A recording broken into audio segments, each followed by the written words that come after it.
Lewis and I spent a lot of time playing games together, but he was surprisingly bad at them. He died a lot.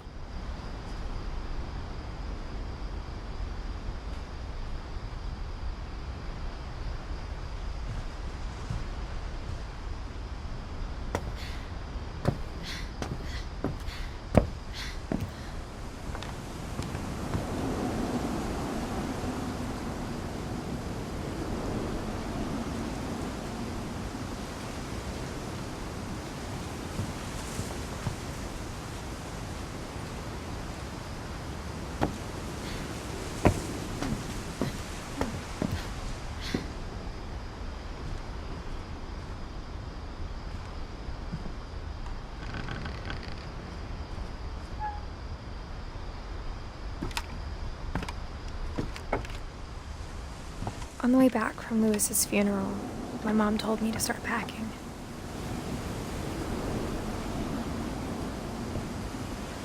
She waited until the day before we left to tell Edie.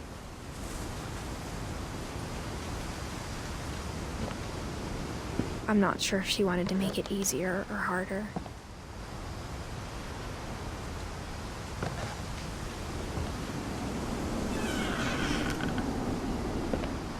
I wish we'd stayed.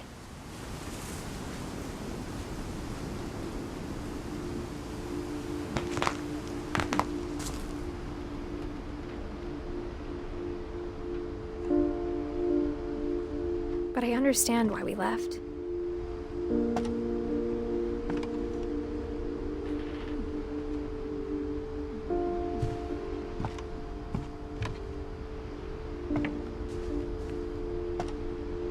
My mom ended up leaving everything behind.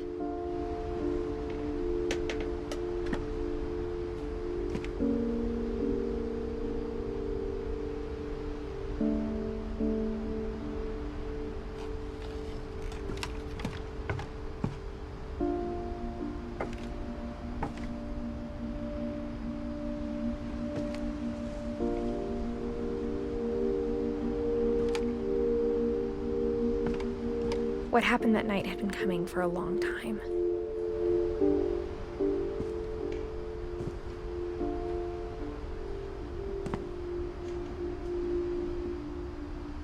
Maybe it should have come sooner.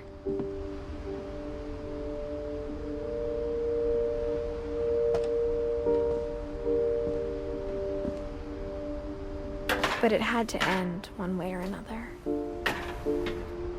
All that's left now is to tell you about that last night.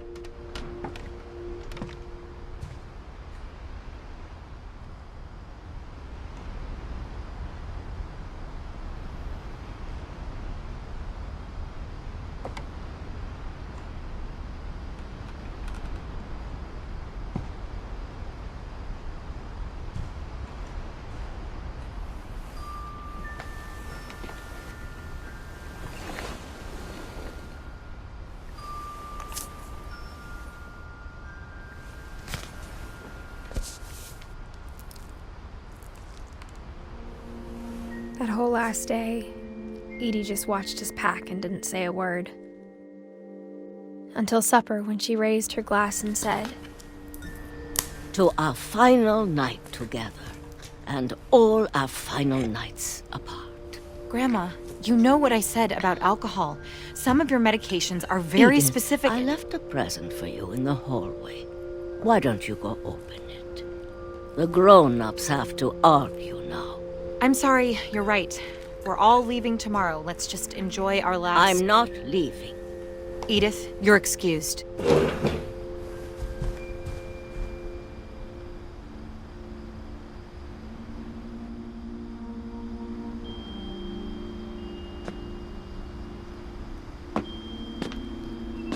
the power had been shut off that morning, but Edie always had plenty of candles.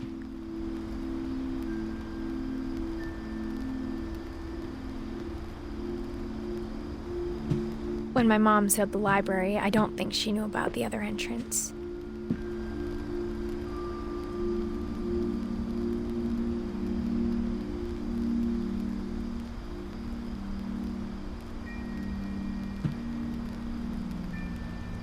Or that Edie had a key to it.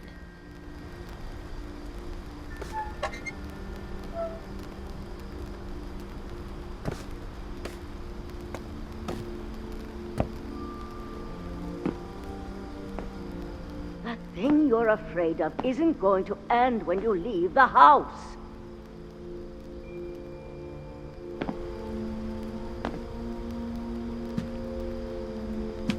Edith has a right to know these stories. My children are dead because of your stories!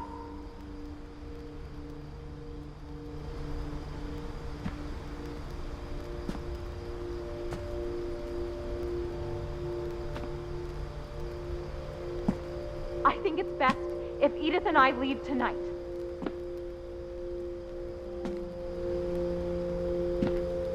We'll have the nursing home send a van for you in the morning, okay?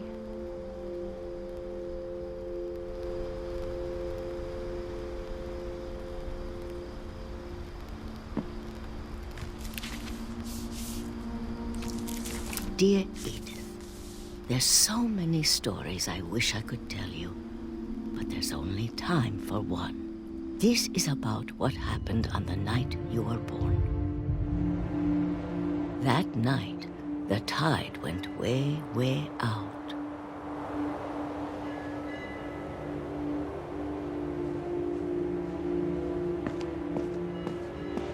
It was the first and last time I ever saw the old house aground.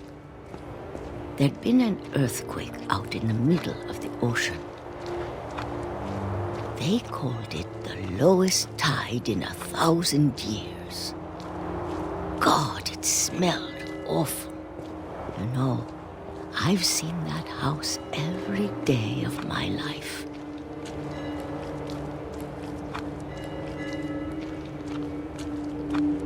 But I never thought I'd go back to it. When the fog rolled in, I lost my way.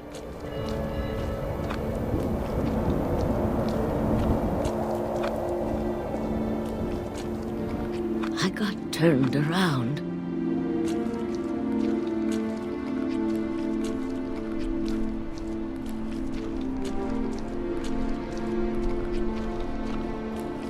For a while, I wandered.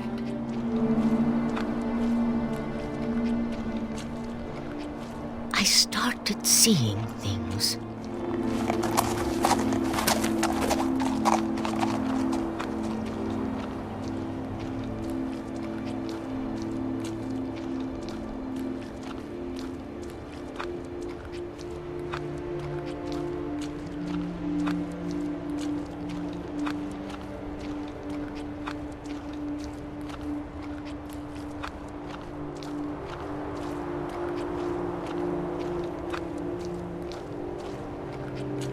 Things I'd forgotten had ever existed.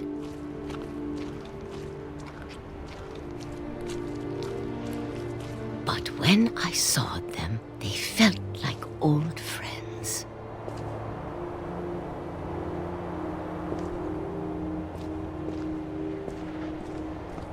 That night, a lot of things came back to me.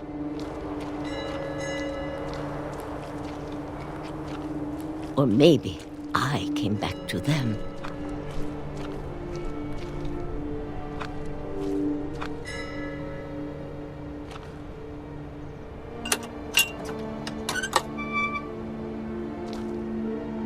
Things I can't explain, but that I need you to try and... Edith, what are you doing in here? It's mine. Edith! Mom, you're gonna rip it! Let go! I kicked and screamed, but Mom dragged me to the car.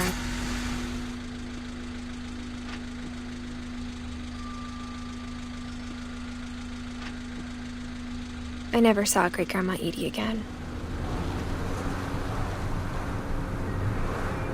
The next morning, the van came to pick her up, but she was already gone.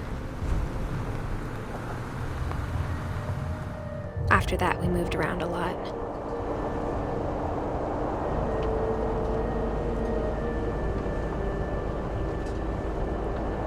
We both tried to make the best of it.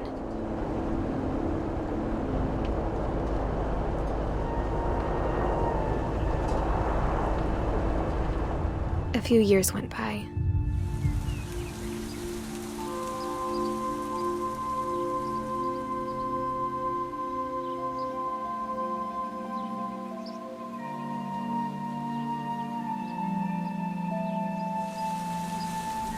My mom didn't like to talk about it. But she started getting sick a lot. The rest happened pretty quickly.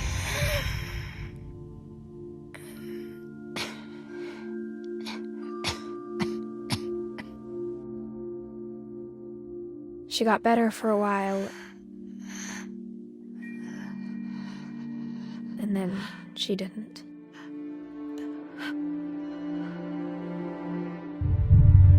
And then I was alone.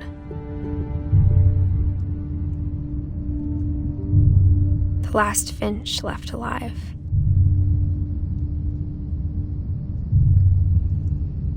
Until I found out about you. I'm still not sure what to tell you about all this. If we lived forever, maybe we'd have time to understand things. But as it is, I think the best we can do is try to open our eyes. And appreciate how strange and brief all of this is.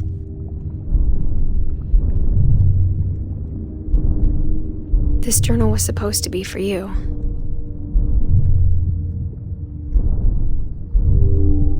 But now I hope you'll never see it. I just want to meet you and tell you all these stories myself. But I guess if you're reading this now, things didn't work out that way.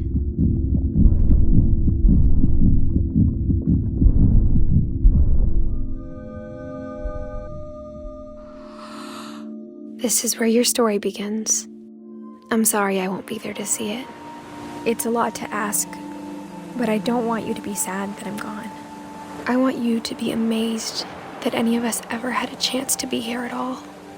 Good luck.